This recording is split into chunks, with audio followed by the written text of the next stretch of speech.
যে এক রাজা ওই সেই কালে, তখন ইলেকট্রিসিটি, ফ্যান ট্যান কিছুই আবিষ্কার হয়নি। তো রাজা ঘুমাচ্ছেন, তখন রাজার যে প্রহরী সে পায়চারি করছে। তো সে হঠাৎ খেয়াল করলো যে একটা মাছি এই ঘুমন্ত রাজার নাকের উপরে সে বারবার বসছে। তো উনি যত্ন করে মাছিটাকে সরিয়ে দিলেন, 2 বার 4 বার 5 বার। কিন্তু মাছির একটা বৈশিষ্ট্য আছে দেখবেন, যে যেখানে একবার বসে ওই উড়ে এসে আবার ওখানেই বসে। তো রাজার নাকে এসে বসছে।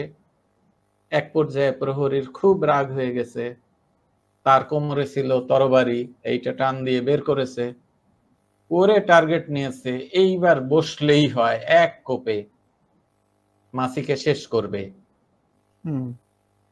যথারীতি মাছি এসে বসলো, কোপ দিল, রাজার নাক চলে গেল এবং অন্যান্য প্রহরীরা এসে তাকে অ্যাটেম্পট টু মার্ডার এর দায়ে ধরে ফেলল এবং তার মৃত্যুদণ্ড হলো।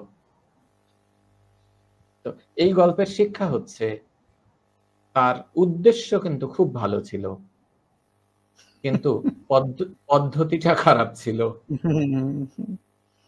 আমাদের হ্যাঁ, আমাদের অসংখ্য অভিভাবক, ওনাদের উদ্দেশ্য নিয়ে আমার ন্যূনতম সন্দেহ নাই, অভিযোগ নাই, কিন্তু অনেকের পদ্ধতিটা খুবই খারাপ।